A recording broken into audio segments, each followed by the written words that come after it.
preservation of and increased access to the 92nd Street Y Humanities Audio Archives is generously funded by the National Endowment for the Humanities. Well, I rushed here because my wife had a tooth pulled and she had a reaction, you know. And the children are grown, they're not home, damn it. So, yeah, she's all right. Well, now we were going to discuss black-white relationships. And I think the important thing for us is to get not only it from an intellectual point of view, but from an emotional point of view. And I therefore brought some emotion with me in the following manner. I made a study of the riots in Watts for the Westinghouse Broadcasting Company, which has as a local affiliate WINS. Some of you may have, did any of you hear any of those programs? Don't you listen to radio? No, radio, WINS. 1010 on you. They have 5 stations throughout the United States. It's a progressive company. And I learned a great deal about incidental matters that by law they must have a certain amount of educational programs. And they paid us, you know, college professors, routine amounts, and we made the programs that really were worth thousands and thousands of dollars for very little money, but I was grateful for the opportunity. When the riots broke out in 1965, they sent a team of 6 reporters, and they felt that was a little bit too complex for just straight reporting, you know, that there was a riot and so on. You had to have some little depth to it. And they asked me if I would be the research director and give it a little sociological depth. And so I agreed, and I went out. It's a long story, and I'll bring in a paper if I wrote about it. But in any case, I was there 3 times, once immediately after the riots in '65, the very same week. I stayed 3 weeks interviewing people. And then I went back a year later when my youngest son was a high school senior, and he came as my research assistant. I made that his gift. And then the 3rd time was last year. Now there, I met a black psychiatrist named Dr. Cannon, C-A-N-N-O-N, a very able fellow, very articulate, in talking about the very subject that we talked about, which was the melting pot and the self-image that a minority group member has to himself. Now here he's talking about blacks. And I talked a little bit about whites, and then we'll get into the Jewish piece of it as we agreed last time. We'll talk about black and white. Now he speaks in very eloquent terms, so I'm now just introducing you to him. And I want you to listen and see where you agree, disagree. Does it strike a spark in you? Does it not strike a spark? Does it make you angry? Does it make you glad? What does it do to you? You know, take your temperature as this comes along. You know, he's now giving the black point of view about these riots and how he feels as an American. And I want this, you tell me how you feel, how he feels as an American. And then I raised the problem with him. That's the last point I'm going to make, then I'll put the record on. Which is this is a famous problem, a classical problem, not famous, in the field of intergroup relations. It's this. Gunnar Myrdal, the Swedish economist who wrote this famous book, American Dilemma,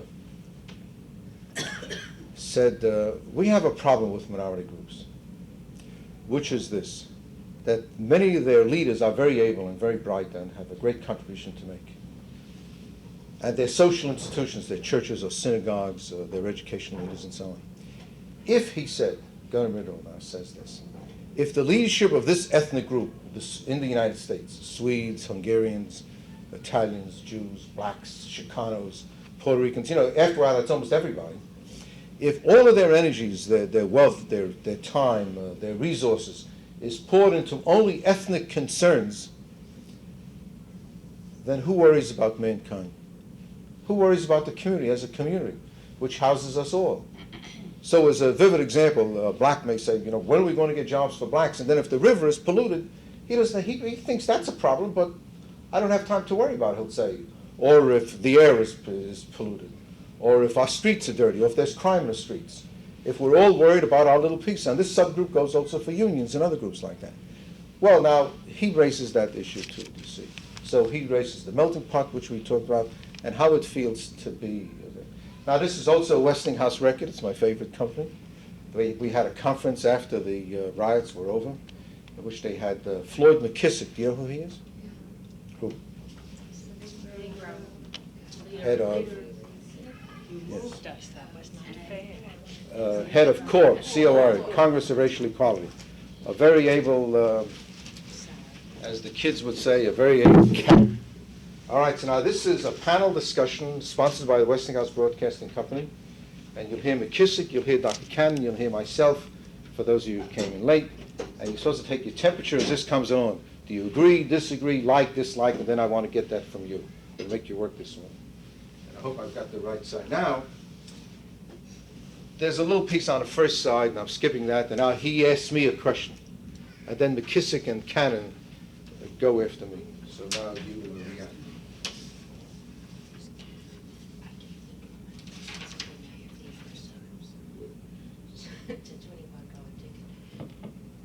Dr. Rosen, as an authority in the field of intergroup relations, would you reflect on the polarization of behavior in race relations that are becoming so evident in the United States today?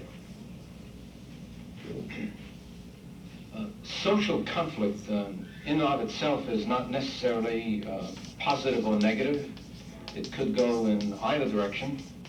One thing we've learned in the social sciences is that it often can be more positive than negative. But this polarization, if it does lead to a resolution on a higher level, then that's all to the good. If it does not lead to a resolution on a higher level, but rather to a what one might call a tearing of the social fabric, then we're in for difficulty in our society. And by that I mean this is one of our previous speakers in another panel commented on the thin blue line of police that protect our cities and our communities. In reality, the police are only one of the elements, and perhaps not necessarily the most important. Our communities are protected by consensus, by the things that we believe in together, by our notions as to what is right and what is wrong, by commonly shared standards. And it's when these common notions, when this consensus is broken, is rent by this polarization, then I'm fearful for the future. And I'm indicating that the future may go in one direction or the other. What we have had, and therefore, in a sense, my remarks complement the other side of the coin of Dr. Cannon's, who spoke so eloquently about the changes in the psychology and the self-image and the self-attitudes of Negro youth. I, too, base myself on the experience in Watts, more as a visitor, in a study that was sponsored by Westinghouse, in that what stunned me, despite my experience in this field, was the absence of even the beginning of understanding on the part of the white community as to what had taken place in Watts. That despite the complexity and the difficulty of understanding such an unusual social phenomenon, I found very little sincere initiative and movement on the part of either the trade unions, the political structure, the industrial structure, to take a self-conscious look at this, and even in puzzlement to say, what meaning can we make of this? Because violence does have meaning. It's an inarticulate form of expression. Rather, I found in all the visits I made, and I interviewed literally dozens and dozens of people, both in the Negro and white community, and now I'm speaking just as the white portion of the community, I found a reaction of fear and apprehension, and an absence of sympathetic understanding of what might be the causes of the violence. And it's this polarization, it's this talking past one another, some of which we've seen in some of our panels, and this inability to see each other in any profound sense, it's this kind of polarization of attitude and feeling that I think is of concern in the movement, in the civil rights movement in the United States. Gentlemen, you've heard each other. Before I delve into a few questions I have here, if you'd like to comment or ask any further questions, please feel free to do so at this time. Dr. Cannon, you look. This is the black psychiatrist from California. And it seems to me that in our country and in our educational system, the concept of a melting pot, and where we'll all eventually be think alike and be alike and enjoy the sameness, has some real dangers into it. In effect, we're all very unique. We're unique groups, we're unique people. And I would like to stress the importance in an educational system, the importance within the majority group of an understanding how important it is for a minority group to feel a sense of positive identity. You see, when I went to school, and I think this is a comment on the school system, is comment upon our country in general, all I knew about my people was that we were slaves. And I'll tell you the kind of degradation and the kind of humiliation that I felt when they used to sing Stephen Foster songs as part of the American heritage, something that we should, and the class would well up in song and the teacher would wave his baton. And it was just a reminder of a kind of fate that old people Black had Joe, felt. And there were just innumerable instances where I was made to feel very, very sorry that I was black. And you ask a child like myself to have motivation and, as the Dr. Fisher said, eagerness to learn. Well, I had some help at home, but it was, school became a kind of foreign place for me. In fact, you know, the whole American scene became a foreign place for me because all of the heroes were white, Batman and Superman. I was surrounded by all evidences of white superiority. Well, now it's changed, and I must say that part of the revolutionary change in attitude has not come from the schools, not come from the churches, but has come from the streets. And the kind of evocation of power that I felt in Watts, where when I stood there in the center of the riot, for the first time, as a black man, felt that this was my land. Listen to him. I felt a sense of the riot made him feel proud. Of destiny, a sense of purpose, a sense of a willingness and ability to make change. I felt more American then than I've ever felt before in all of the years, and I have had many honors, given to me, but I felt then as American as I have ever felt. And it seems to me a sad commentary that this kind of way of learning to feel a sense of investment and purpose, a feeling of pride in oneself and one's fellow blacks. This is a sad commentary on what we are and where we are today. The people in the audience were professional broadcasters, newscasters. I'd like to ask both Dr. Cannon and Mr. McKissick this question. Dr. Cannon gave a very eloquent description of the problem of maintaining an adequate self-image in a culture that gives daily evidence that there's evidence to the opposite. The first point I want to make is that that's common to very many minority group members, and the dynamics are pretty much the same. And many people from different minority groups have gone through the same experience. But now self-image and social image are, in a sense, are opposite sides of the same coin. Now, isn't there a danger that the movement forward of improving the image of the Negro himself, of his self-image and about himself, if that takes place at the expense of his relationship with his white neighbor and his white brother, in terms of rejection, that we want to be ourselves, we want to be on our own, we want to give leadership to ourselves and so on, how can you do that, which is a legitimate thing to do psychologically, without the sociological or the political implications of cutting yourself off from allies, both in a political and in a psychological sense? That is, if you say to the white person, we don't want you, then isn't there a danger that his social attitude is going to go down, and also with that, your self-image as well? Mr. McKissick. Dr. Rosen, you spoke earlier, and you talked about the dialogue, lack of communication. You see, that question is inherent. Puts forth the very thing that we're saying, is that we don't know each other, we don't understand each other, and even our language is different. And I've heard misinterpretations of what I've said, what King has said, or what Stokely Carmichael has said, because we don't even understand the language. Our language is different.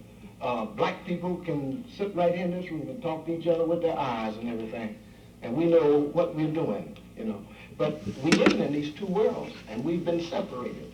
And we got these two thought patterns. And this is symptomatic of what living under a dominant culture has done, you see. Now, when we have talked about black power, for example, I think black power, those two words are the two best words that could have ever been created to shock this society into what was happening. Other than that, we never would have had people thinking one way or the other. And next, I think the two words clearly indicate, again, that there are two thoughts, and the thoughts are not together. Now, when you're talking about alienation of white people, now, the Congress of Racial Equality has a membership of 40% white people now and intends to keep a membership, and anybody that wants to join can join, you see. And these interpretations have been falsely carried out. But what we are maintaining is the same thing that Cannon has said. You can never find yourself. You can never identify. And then you're down because you can't. And yet it's the educational system which is partly responsible, and all of the other institutions. Now, I listened to this panel this morning. Now, I don't even believe that they really heard what Kenneth Clark was saying. They missed the boat on that panel. And then we didn't say, what is education for in the first place? Was something else that was missed. What are we trying to do with our educational system? It must be something wrong with it, or else we wouldn't produce the kind of cops that you're going to get. That's all they want to hit me over the head when I'm exercising the First Amendment right. I mean, we're producing all these things out here. And for what? Because we can't coordinate the church to do its job about democracy. We can't coordinate educators to do its job about democracy. We can't coordinate county government to do its job about democracy, in spite of passing poverty bills, civil rights bills, and 2 voters' rights bills. Half of the citizens still disfranchised. And yet we continue with the same archaic educational system, which is producing, which is not consistent with our political philosophical thought or the moral philosophical thought, because education is not compatible with the institutions, the economic institutions that surround it. And yet we are expected to be happy and peacefully contented in these times. And these things disturb me. So even an opinion that has been garnered is an incorrect opinion because we simply don't communicate more. Reverend Sullivan, Dr. Cannon mentioned just a moment ago about the failure of the clergy. What's your reaction to that? Frank, fifth, what? I think he's right. Sympathetic? Well, in the case he didn't answer your What's question. that? He didn't answer your question. No, That's right, yes. I think that you're still talking past each other. Like ships in the night. Yeah. He's thinking only of his side, not of the whole question. What about Dr. Cannon feeling like an American during a riot? I can understand. Can you understand it? Dangerous. No, I can't. I mean, it's dangerous. It's dangerous to feel it, or what? I think it's a very sad commentary that this is, as he said himself, that this is the way, the only form in which he's ever felt most American. But what are the dynamics, whether you like it or dislike it, but just to understand it, like a doctor understands an illness, what are the dynamics that he should feel proud? What is there to be proud about? Do you understand? That they're emerging. All right, okay. You can't understand? Yes, I can. How? Yes, it's just like if we had been Jews in Germany and we had suddenly stood up and rioted and told everybody off and we were allowed to get away with it really the way they were. We'd suddenly feel we're in a free country and we can do this. Yes, I think that's the Or the 1968 war, about which we were proud. The 6-Day War? The 6-Day War, right. Yes. But I don't understand why he should say, I feel like an American, because by saying I feel like an American, he's saying an American is a violent person, and I have reacted in a violent manner to something which I don't like, and in a lawless manner. Why wouldn't he say, I finally feel like a black man? I mean, why would he say American? All right, okay, well, why? Americans are violent. The very beginning of America was the American Revolution, Americans revolting for their freedom from the English, and we've had this through our history. There have been many studies of violence in this country, and it has been a violent country. And now the blacks have had an opportunity. Yeah, there's a National Commission on Violence which documents it. And find their place in the sun. It's sad, but it's true. I think there is he's feeling he's asserting himself for the first time, and therefore he can feel like an American too. Otherwise, Yes. he's Well, apart from America. I'm He's not so sure identified. he's saying that with feeling of elation, like I'm glad to be an American. In a way you might say, now I feel like an American, something derogatory. No. Well, it's not so much elation, but he himself said it's a hell of a way that this has to happen for me to now come to feel like an American, you see. But I do. Because I too have something. Now, to say. I think your point about self-assertion and, the Six-Day War, I think starts to get at the dynamics of it. See, I interviewed many housewives who said at last, you forgive me if I use a little profanity, my husband got off his ass and did something.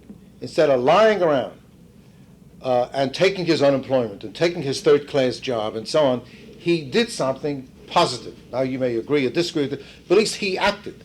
That is, he moved, you see? Because there was this, and now part of it is this frustration-aggression syndrome.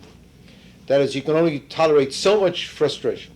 And instantly, we found a tremendous amount of frustration. I think, as women, you'll appreciate that the Watts area is badly serviced in terms of grocery stores and supermarkets, even before the riot. There was just one big one. And after the riot, a black housewife could not get produce and fruit without taking a bus. She couldn't walk, as you would take for granted. In New York, you could walk to a supermarket. You couldn't. Nor, and look at the irony, Watts is only 20 minutes by car from Beverly Hills and from Hollywood. You couldn't go to a theater without getting into a bus. Most places in New York City, you can walk to some movie house. By and large, even though it's even closed down. You couldn't do that. Badly serviced. 60% of the jobs in the aerospace industry are not accessible by public transportation. 60% of male blacks do not own their cars. So therefore, by definition, those fellows are not going to work in the aerospace industry because you can't get there by buses. Well, one thing, leads to another where and then there's the concept of relative deprivation. Is that you want to make a note of that. It's awfully important. The relative deprivation has nothing to do with your uncles and aunts, but, it's the other word absolute. You see, the American black isn't poor in any absolute standards. That is, he's richer than the Egyptian peasant or the African peasant. Let's say he has a flush toilet. He has a radio. 90% have TV sets, His diet is bad, but compared to people in India who are starving, literally starving to death, it's better than theirs. But you see, the phrase, the significant other, that we used last time, is that an American black is not comparing himself to an Egyptian peasant. He's comparing himself with other people in the United States, where he sees an ad in the Los Angeles Times, buy a 21-inch TV set. Build a swimming pool, you only have to pay $50 a week in your backyard, because now they've been cracked by that earthquake, and so on. Or, buy a house. Get a big car. We live in a consumer-oriented society. So therefore, he felt disadvantaged relatively, not in an absolute sense, you see. He had a house, he had a roof over his head, but there were 5, 6 people in the same room. So that's, poor standard, you see. How about Hunger? no hunger In the black community? Well, there is. Well, you see, nobody, though, has starved to death on the street and had to be carted away, as happens in India. But didn't children die of malnutrition? Oh, yeah. Now, children are hungry for malnutrition and are malformed, and often, as President Kennedy said when he was alive, the rate of mental retardation is higher among blacks because they're poor, not because they're black, because of poor prenatal care of the mother and so on. So they're hungry and they suffer from malnutrition rather than from literal starvation. But I think hunger is the right word. See? All right, now, so I want to get that. Dr. Cannon felt proud because of masculine self-assertion on the grounds that in America, it's any members of the women's liberation here? We unfortunately identify aggression with masculinity. So leaving that aside, I'm worried about my daughter-in-law here. She makes me nervous. It's American to be aggressive and not to be passive, right?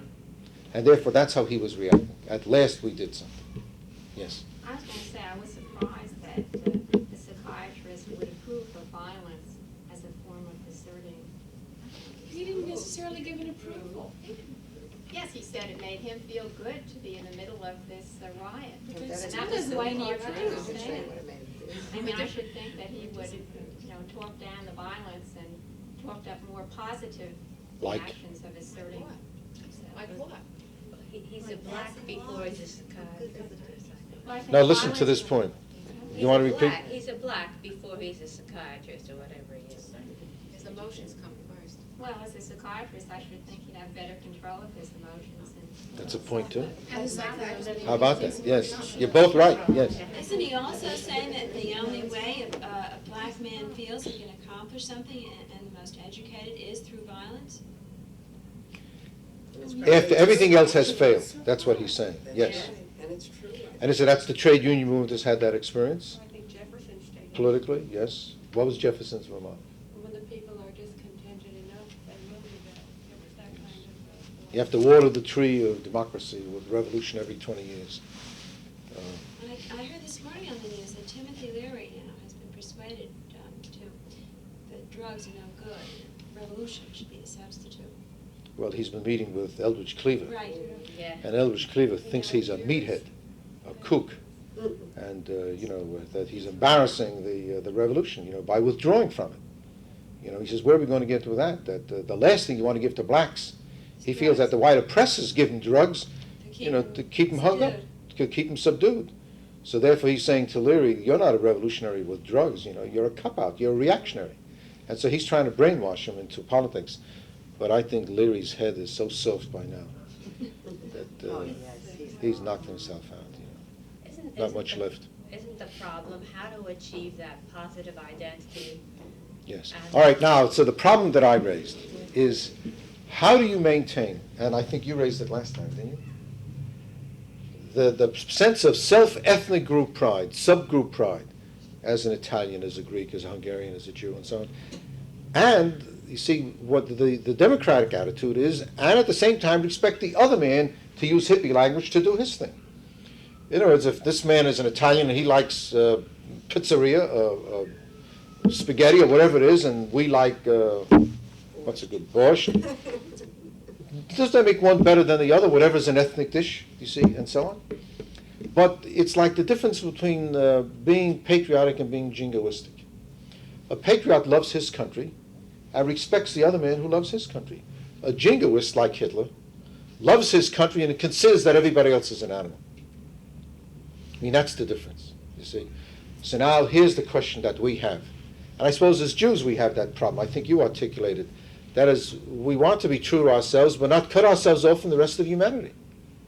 From the rest of mankind. I mean, I want to read Shakespeare. I consider Shakespeare's as much of my heritage as anybody else's. He doesn't belong to Protestants or Catholics or anybody. He belongs to all of mankind.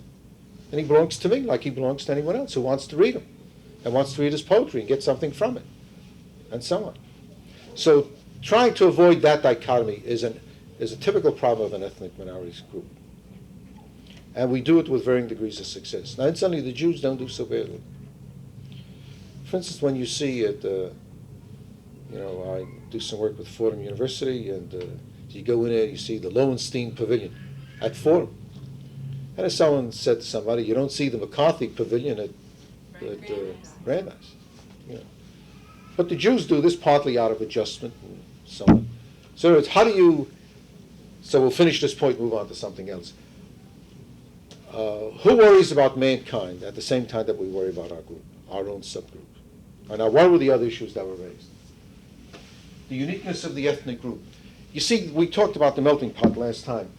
Minority groups are the ones who suffered from the melting pot. Incidentally, I didn't give you the punchline of that story of the Jewish eyes last time because he was so verbal, and it was all very good that by the time I got back in the car, I said, "My God, what was wrong with the dean of Cornell University asking me about my Jewish eyes preventing me from seeing phenomena was that he made a conceptual mistake, that is a theoretical mistake.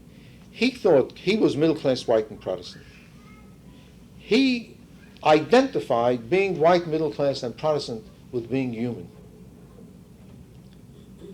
You see, he didn't consider himself a member of a subgroup like Jews and Italians and others. In other words, I'm me. See, I'm a human being. And instantly, I worried about that for a whole year to try to think that through. And finally, it hit me in the middle of the night, is that there's no such thing as an abstract human being. No, that's his illusion. You see? Instantly, it's an illusion born of power. It's like the English. Naturally, instantly, a joke by Shalom Aleichem. You know, you may have heard the story. Shalom Aleichem said, most people have to go to school to learn foreign languages. But Yiddish is different. Because with Yiddish, you just open your mouth and it slips right out. You see? Now, in an innocent way, he said what the English say. Well, to be human is to be English. You know, what else is there to be, you see, and so on. And everybody else is different when you're strong enough to make that difference, you see.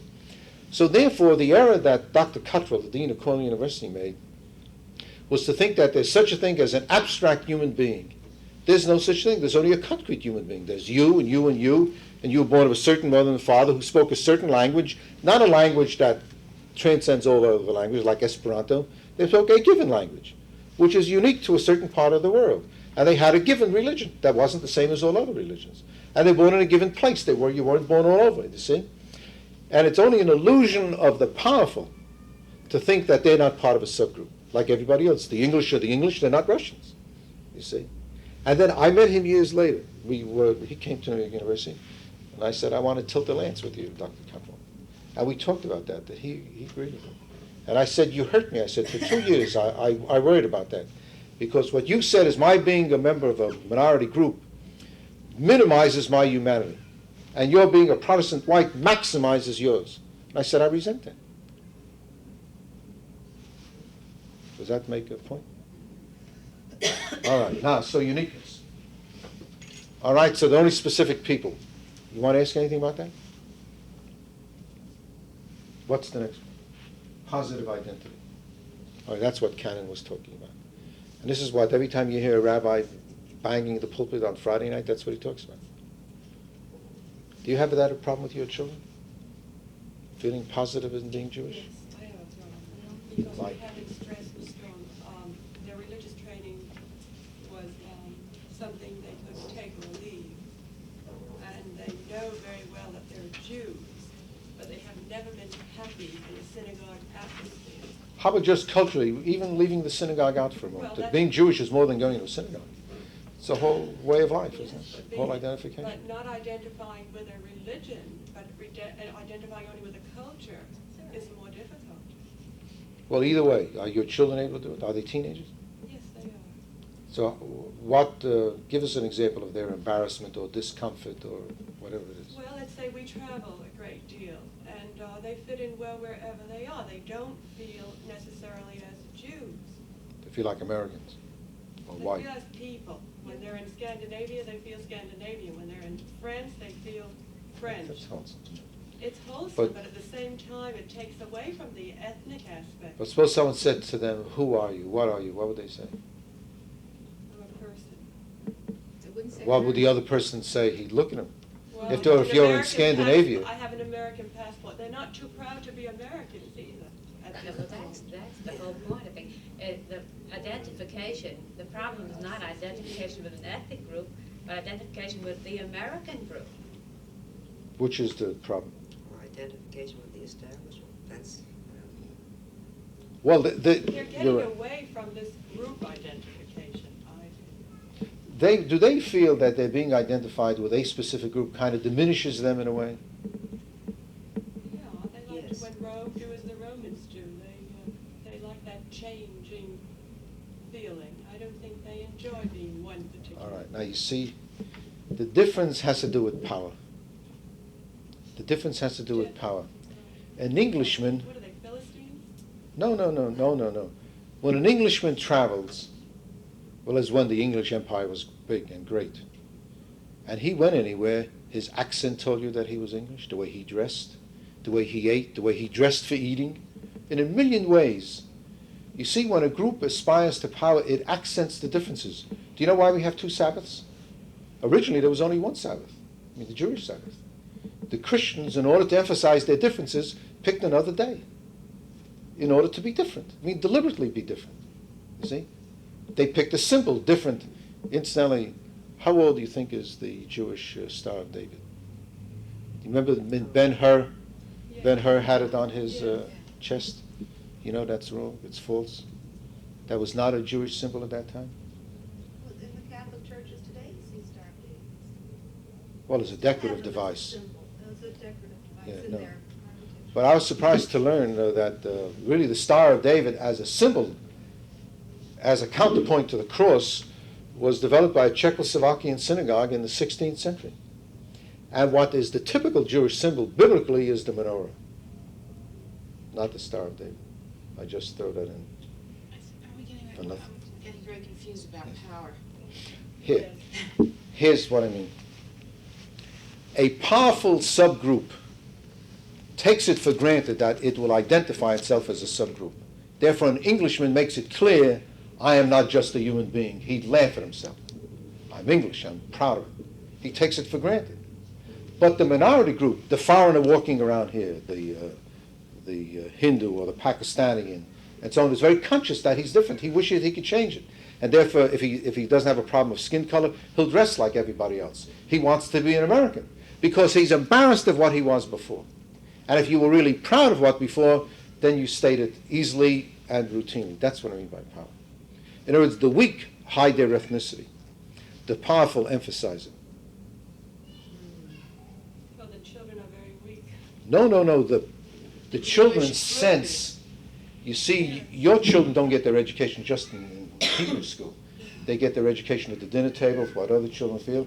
And they feel that being a Jew is a little bit of a problem in American society. Incidentally, Newsweek has a special issue. Why don't you get that and we'll talk about it next time. We know, and we read it. But let's stay on this point. You see what I'm trying to say? No?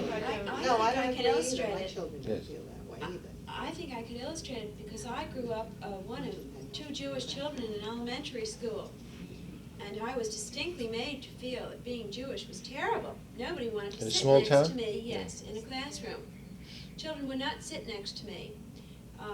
They threw stones at me and called me a dirty Jew.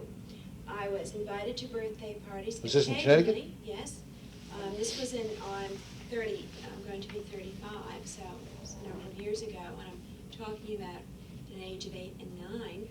I was invited to birthday parties occasionally by children in my class and told very often, my mother was called by their parents, please, we don't want your daughter at our home, or she's not allowed at our club, don't embarrass us, and don't send her. And so how did your mother relay that message to you? My In mother what tone? didn't have to relay it to me. You I didn't knew know? it. I How knew do I you was know? never invited to play. It was only until Do you still remember this as a painful experience? awful, dreadful, and I had the same experience and I couldn't care. I think it's humiliating. No way, yes. I think it's very inhuman, and I think I had We- others that were. You were in a small group. You grew up in a small town where there were Yes. few Jews. Where did you grow up? It wasn't the town, it was the school I went to. I was Where? the only Jewish girl in New Jersey in the class from you know. Do you have a fourth similar grade up. experience? I just felt I was always better being Jewish in a sense. I mean, I have a very strong, I didn't care if they didn't want me there. I didn't care. I was friends with them in school. And why the difference then? You know, and I've always. Did you have friends outside of school who were Jewish? Yes. Well, that's the difference. You You see, didn't? From Sunday there school, were from the none. temple I went to. There were no other Mhm. people at that time. It's So you changed see, now. so the sociology is a little different, And and the home life made them different. my maiden name was also Smith, which provided a tremendous amount of The ambiguity. confusion. Because if I met someone new, even at Smith College where I went, So did I. I was confronted by non-Jewish girls from the You're rather Midwest. similar. who Are you told about the me- same age?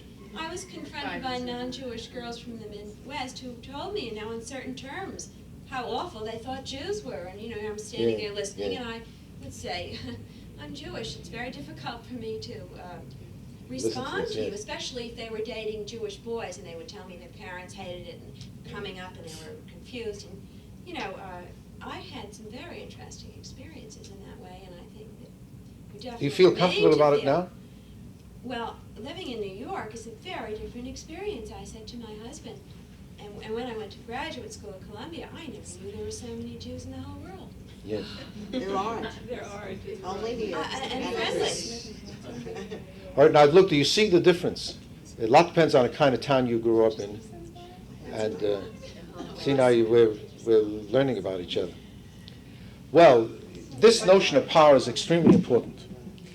You see, let me tell you the difference in Israel. I spoke with a number of Sabras, native-born Israeli children. Now, some people don't like those kids because they're a little arrogant in a way, and some of them are. But what's unique about them is that they're not in your situation. They're the majority group, you see. So to be Jewish is like to breathe. It's so normal and natural. Because everybody around you in a kibbutz or whatnot is Jewish. So therefore it doesn't become a matter of a great moment. You're not always talking about it. See, we talk it about a great deal because we're a minority. It's always an issue what Israel is doing and what the Jewish Defense League is doing. There's always something that reminds us about it, and often in an awkward or an embarrassing kind of way. But where everybody else is Jewish, then now, for instance, when there's a crime committed, this is an interesting phenomenon. Do you remember when the 8 nurses were shot in Chicago? Well, they didn't catch the perpetrator for a while. Do you know that every ethnic group in the United States held its collective breath until the perpetrator was found? The black said, "My God, if that's a black, I'll die." And the Jew said, "If a crazy Jew did that, I'll die." You see? And the Italians, you look how sensitive the Italians are picketing the FBI. If a man with an Italian name did that, I won't walk into the street. Now that's interesting. Why should Mrs. Esposa down the street there, who never met this fellow in Chicago, worry about it? Now it turned out this fellow was an Episcopalian who did kill him. He was white, Protestant. Nobody said, "Well, how do you like these Episcopalians, murdering nurses?" But if it had been a Hungarian or a Chicano or a black, they said, "Well, boy, we've got a problem with black crime." So you see the stereotyping of the minority group, remember that we're all in the same boat, and therefore we always worry if a man is arrested. Don't we always look at the list in the newspaper? Automatically we do it. There's a list of people who won prizes. Great, there's a Jewish name, Nobel Prize, we're glad to see Dr. Goldstein, you see. But then you read man arrested for rape. You can't wait to get on the inside to see what the fellow's name was, and then if it's a Jewish name, your heart sinks. Isn't that right? No, I always figure it's colored. Just automatically. It's terrible. You're proving my point. I know it, it's horrible. But I never think about it as being a Jew. No. No, you're anything worried that it might be. No, You see, no. you're worried. What's the reaction of the Jewish Defense League? I felt badly on television when they explained the breakfast Well, I think the program reaction for of the it- children in the schools in the ghetto. And then they showed the Jewish, the yeshiva school in Concord. I felt that was in very bad taste. That they could have taken a Protestant school and showed the breakfast program there and perhaps not created any resentment, but by showing the black versus the Jew, I think they did. In the newspaper. Could be. Now, Maybe it's my sensitivity. see, we're all this black boy who dropped through a elevator shaft. They interviewed the owner hotel of the, owner, too, was Jewish. not only Jewish with a With vengeance, an accent. with a heavy Yiddish accent, foreigner, I thought and it's that was very. dreadful. And he said there's nothing wrong with our elevators. Now, despite my sophistication in quotes in this area, I winced because I could hear the thousands of people hearing that, because see, his ethnicity was on his face, so to speak. Whereas he was an ordinary white man, he's being Episcopalian is not. Now, what this illustrates is that Kurt Lewin, I mentioned his name last time, Lewin, he made an interesting observation, which I'd like you to keep in your mind. That what characterizes a minority group, or a subgroup as we've been talking about, these ethnic groups here, is not only a common faith, F-A-I-T-H, a common religion, but a common fate, F-A-T-E. So therefore he said, what Jews have in common, some go to shul, some don't go to shul, some keep kosher, some don't, some intermarry, some do not, some don't know anything about Jewish history, some know a good deal. Then what makes all of these people Jews? He says.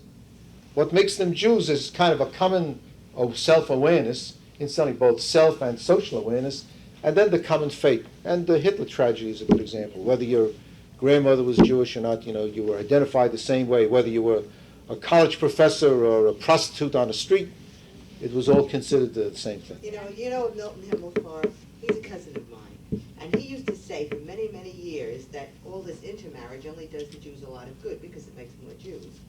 And in this article of Newsweek, it said exactly the same thing, and it Yes. quoted the American Jews. Yeah, if it moves moves in that direction, yes. I want to go back to one point when this lady back there was talking about her child's feeling of what the whole human race is going to identify, not group identity, and you said it was a matter of power. Did you mean that the Jewish ethnic group, total group, does not have enough power, represent enough power to the child, or the child's individual sense of power is not enough ethnically?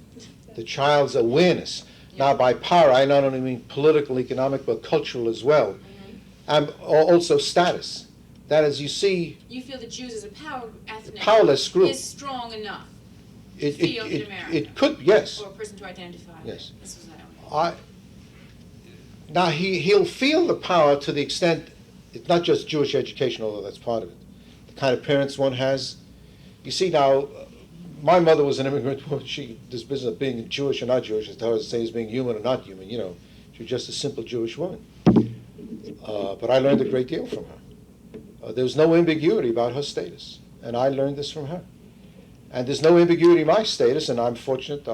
I changed my name briefly. I was a trade union organizer a long time ago, and I used the name Ross. And I went right back to my real name, which is Rosen. So there's no ambiguity about my status.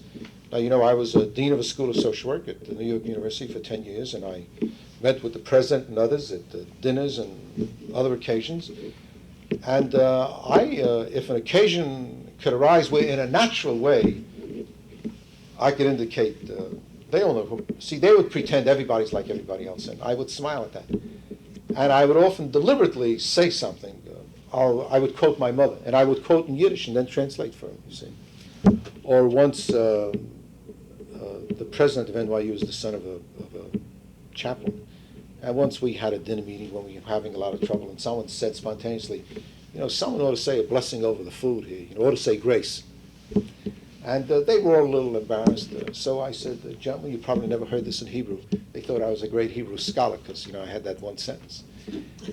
And I said it, and then I said it in English and so on, and, their eyes popped. But I did it as naturally as I knew how. And it's like they felt therefore very comfortable with me. That is, I wasn't trying to be something I wasn't, you see. On the other hand, I wasn't being nasty or aggressive about it. Where it was normal and natural, and so in natural conversation, I would bring it up, you see. So I feel relaxed, my kids feel relaxed. So this question of common faith is awfully important. Now, another thing Kurt Lewin said was this, that I'd like you to remember. The healthy attitude for a minority group person, he had an article called Bringing Up the Jewish Child, which was a great article. And then he said, what should a mother tell her child, let's say during the Hitler period, when there was people were losing their jobs and there was a great deal of difficulty and so on. Should you hide it from the child, and so on. And the phrase that he used was to be open, free, and truthful. Open, free, and truthful. And while it sounds simplistic, it's very good. About who you are, what you are, which doesn't mean that you brandish it, because that's sick, you see. That you throw it in somebody else's faces, that's sick. You're interested in the other person as you want him to be interested in you. But where it's normal and natural, and that's why I started to talk about the kids in Israel. Their Jewishness is very normal and natural, and what touched me is the way it expressed itself. For instance, they're building a building in Jerusalem, and in digging, they always come across, archaeologically, buildings of the past. Well, it's fascinating that hundreds of teenagers come running to identify it, and they stop the building, and then they get volunteers to dig with, hand shovels, and to see what it is, and they put a white flag to indicate that it's out of bounds, and they put it on it. And I saw hundreds of kids around there to say, how were our people living like 2,000 years ago? And they took out pots, other things to try to identify it. And there was a tremendous amount of excitement. It was almost like saying, how did human people live at that time? But it was Jerusalem, they were Jews, you see. And I was part of that group, and I thought it was so great. Now, we can't have anything like that, obviously, and what they would say is that the diaspora in Galut, in exile, you see, and they say, why don't you come here? It's so normal and so natural, you see. Well, in that kind of society, I suppose it is.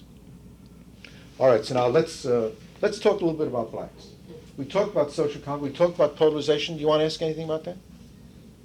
We talked about alienation. What do you think that means? He said, I was alienated, Dr. Cannon said. What would you say? You're a Smith graduate. I got Columbia, too.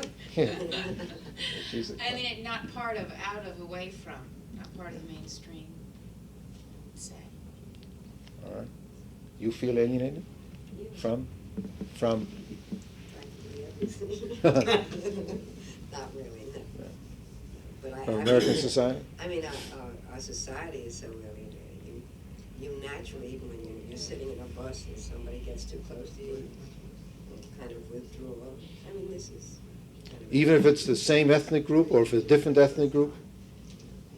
Even if it's the same, I think. But if it's different, it's even worse. That's right. Do you? Well, what I'm talking about, group belongingness, alienation, anonymity, I'm confused in what your point is.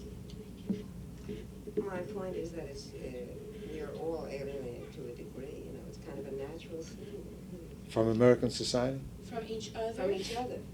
I don't think we are. When you have I think someone shrugging like- someone on a when- bus is not alienation. when the seminal play of our generation is Waiting for Godot, and this is a picture of alienation. This is it's a national kind of alienation almost. It's a total feeling that pervades everything beyond ethnicity. It's a good point. You remember last time we said, and we're unaware of this, that the ancestors of the immigrants, which means practically everybody in the United States, tended to come from a rural society. Didn't I talk about a little bit about that? Where the norm was that if you went into the street, you met a friend. The norm in an industrialized society, if you go in the street, you meet a stranger. And therefore, the normal protectiveness is to stay in your own little piece of territory because he's a stranger. You're not going to interact with him. And also where you do interact, whereas before, if you went to the butcher in a small town, you not only knew him in his capacity as a butcher, but as a human being. You might say, how are the children? He would say, is your husband better? Did your kid broke his leg? Is he feeling better? How's grandma? I'm sorry grandma died. You know, you saw him as a human being. What's characteristic of urban society is what sociologists would call segmented relationships. In other words, you go to the A&P, it's like the clerk is part of the cash register. You don't see Mary Jones there. It's a automated thing. Who punches it, gives you the money, and you don't stop to chat, except, you know, nice day, but you don't do what you would do in a smaller community. You know, how's the family and everything else. So part of it is that to get by the multiple contacts you have in urban society, you have to protect yourself. You can't relate to all of these people because there's so many of them. And that's why you live in an apartment house, you don't know the neighbor on the next floor. You know, there's nothing that you have in common with them. Do you think that's alienation? Partly, yes. Do you think it's it's a form of separatism? I'm not. I mean, I think alienation implies hostility. There's an element of it in it. Yeah. Usually alienation refers to being separated from, not related to. It implies that there is a whole to which other people Are in the mainstream identify of. and you don't. Yes. Yeah, you were going to say something. Well, I said that the description that you give is really not a description of the suburbs, even though they are part of an industrial Yes. society. That's right. Now, one of the reasons people fled to the suburbs is that there can be more interpersonal contact. And yet, as they're getting bigger, That's right. they're beginning to look like the big city, too. You know, Great Neck had 40, 30,000 years ago. Now it's over 100,000. It's just like it was These before. shopping centers are, you know, all of Huge. that. You know, you live in one area in New Jersey, you go to a shopping center that services 10 areas, and there's no more of this local butcher. They feel just as alienated. In other words, what Just as characterizes urban anonymous. society is anonymity and impersonality. And one of the reasons, therefore, ethnic groups have become so powerful is that to get a feeling even that you're human through your ethnicity, you want to be to some group where you can confide. I'm having trouble with my child. My husband lost his job. You know, whatever you talk about, one human being to the other. It can't be done in what used to be the normal neighborhood. See, for thousands and thousands of years, you confided to a neighbor. We no longer do that in urban society. We're not aware of the fact that that's very recent in human history. The neighbor now is a stranger, especially if he's across the street, and sometimes on the next floor. So now the friend, or the one you could be intimate with, peculiarly enough, and that's what's in that booklet. Who got that for us? Did you get him? Did you lay out the money? Yes. Then we all. So those of you who want to buy this pamphlet, at the end of the hour, we'll buy it from her for $1. So we make sure, if you have any left over, I'll make the 90 seconds before I pay for it. Yes. I think that one form of alienation on a national level that is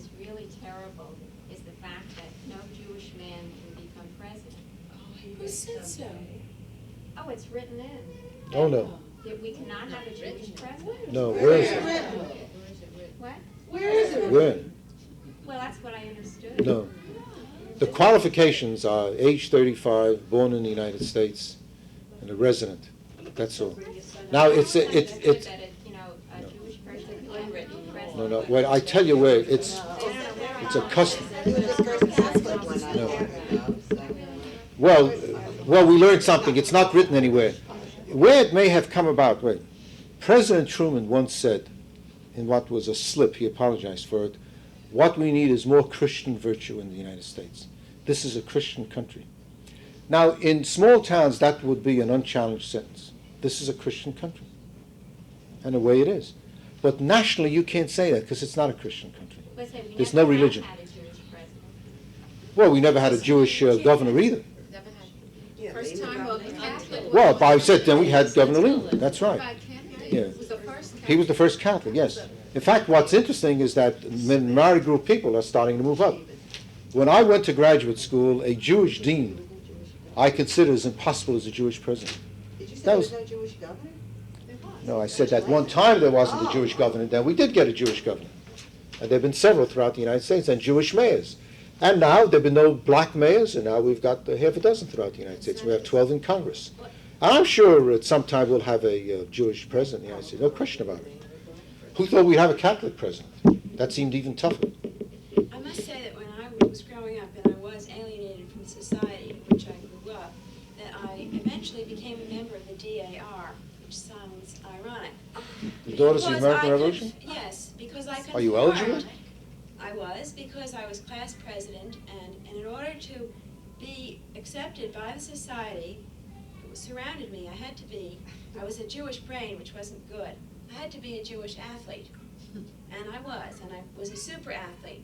And this made me part of the Christian virtue and ethic which was around me, and therefore I was completely acceptable on the basis of athletics mostly. And What, during school?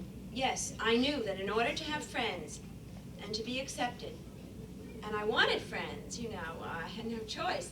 I had to be a terrific athlete. Were there many Jewish girls in school when you were in school? She said Three. yeah. In high school there In was Smith? three, in No, in elementary Smith. there were two. In Smith, yes. That her problems were in the early. In high school or college? Because I Because she was a good athlete. She was a very good athlete. And the Christian virtue that was athletics and is, I think, in this country today. The Christian virtue what? One of the big Christian virtues is excellence in athletics. Well, it's an American virtue. Would Well, you say it's Christian? I think it is a It's Christian. helped the blacks, certainly. Yes, I think it has helped the blacks, and I think it's helped the Puerto Ricans too. Well, it's an avenue, what we call of social mobility. Yeah. And as an ethnic group moves up, the Jews, you find, are not active in price fighting. But in the days of Benny Leonard, they were, because there were so many kids from the ghetto who had to make a living. And that was one way in which you could make money. Now there are other avenues in which you can make money. And you don't have to go into price fighting for Jews. But if you're Puerto Rican, that's one of the few places you can make $50,000, you see, outside of stealing it or, with a gun. And so now a Jewish kid can make $50,000, at least it's available. He may not make it, and lots of them don't. But there are other avenues for him. Now look, let's give ourselves now the tough exercise. Here we talked, and several of you said poignantly how it feels to be a minority group person, going to school and so on. Can you make the flight of imagination to see the same problem in an Italian teenager in school, a Puerto Rican teenager, and then we'll make it a little tougher to a black teenager? Can you? Try, but I don't think we really pull out. Do you think the black teenager in a ghetto school can feel it as much as the black child that's bussed into a white neighborhood? Do you think that increases his feeling of hostility? Well, it's rough for them both. Now, PS6, it's right around here, isn't it? Do any of you have children in PS6? I did, I don't anymore. Well, they bus kids in. And I spoke, my sister-in-law was active in the PTA there, and she has to see those pathetic black children coming in from Harlem, poorly dressed, often without breakfast, and with bad shoes, and so on, to this school, which has an upper middle class clientele where the kids not only had a breakfast but a good breakfast, and where the parents went over their homework and the kid comes in all scrubbed and shined, it merely accentuates his feeling of inferiority. It confirms what he suspected. That kind of busing is bad, you see. But the children in Harlem, he knows generally that the white kid has advantages that he doesn't have. And when we bus him without thinking it through, maybe I'll talk next time a little bit about the difference between desegregation and integration, but that will take us aside for the moment. Yes? Why do you feel that there's a strong feeling of anti-Semitism between the Negroes and the Jewish people? Well,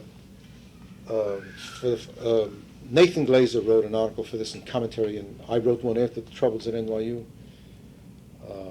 And here are essentially the points we made. Number one, there is feeling between whites and blacks, a variation of which is between blacks and Jewish whites, to use that awkward phrase, whites who are Jews. Part of it comes from the peculiar occupational structure of each group. In Harlem, just as for most of you, the only Chinese storekeeper you see is a Chinese laundryman or a Chinese restaurant owner, in Harlem, the white face that a black often sees is of the landlord or a merchant who often charges on credit, or is the doctor. You know, it isn't necessarily a nasty occupation, but it's somebody in a position of power and authority. So instead of it being a more normal, wholesome relationship of neighbor and neighbor, which we don't have, even between white and white, and we certainly don't have it between white and black, the relationship is a kind of an uneven relationship of a subordinate, superordinate, relationship, of customer storekeeper, or patient doctor, or tenant landlord, is all too typical in some areas of New York City, the relationship where the man on the bottom is usually black, accidentally, not accidentally. That's the way it's worked out in the big cities, and where the fellow on the top is rarely the guy who's the client or the tenant, you see.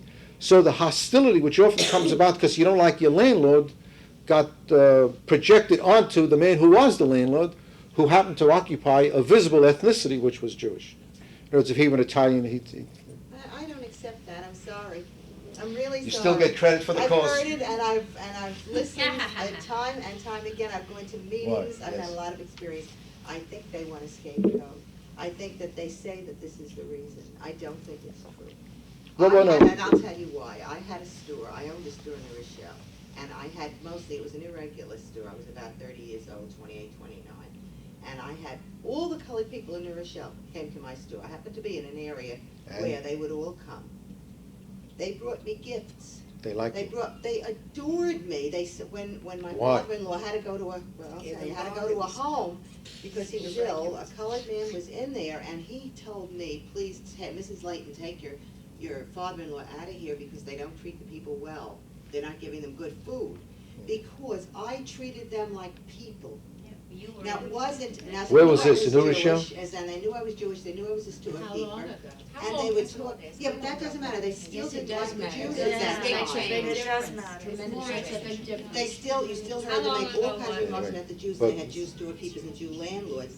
But 30 years ago? Oh, no. 20 years ago. Yeah. Yeah, 20 years. I caught it, yeah.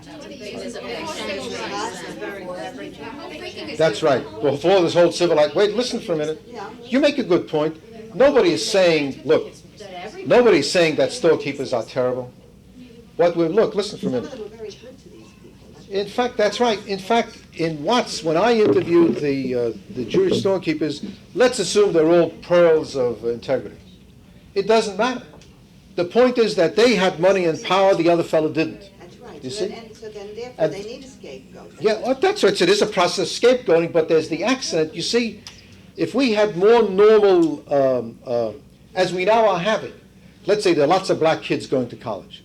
Now here's a black kid, he'd be sitting next to her, he's black, she's Jewish. They get to know each other on what I would call an equal status basis. Before that, you rarely had that.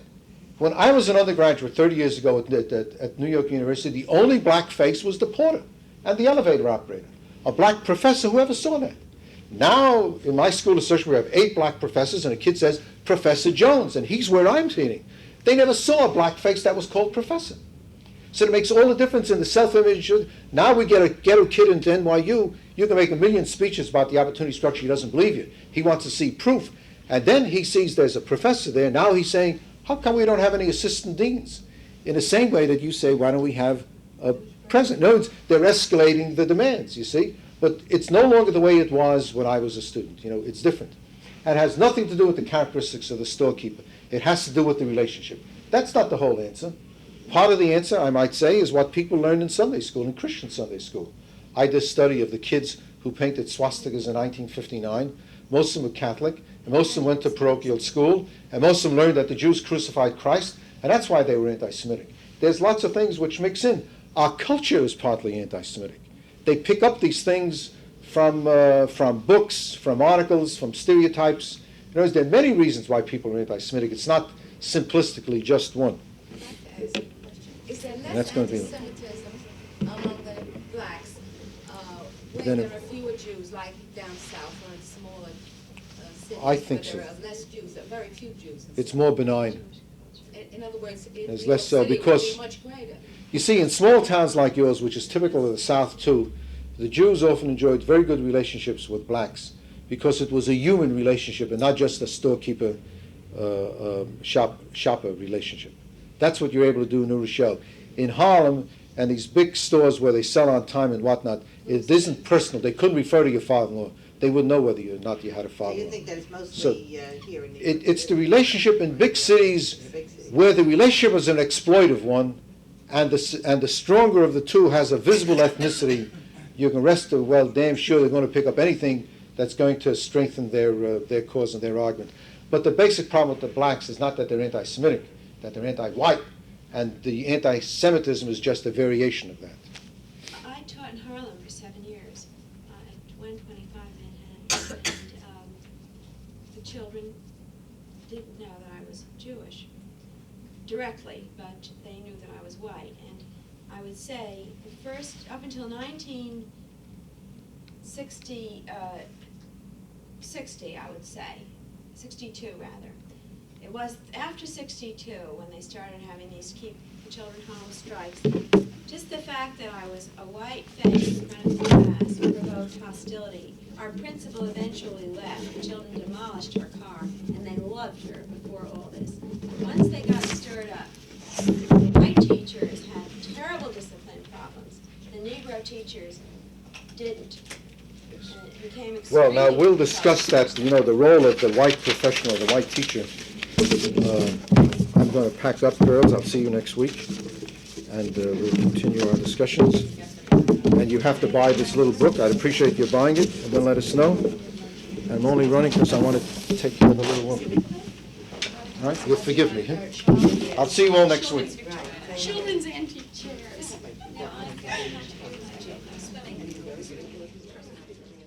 Thanks for listening. For more information on the 92nd Street Y, New York, and all of our programs, please visit us at 92ny.org.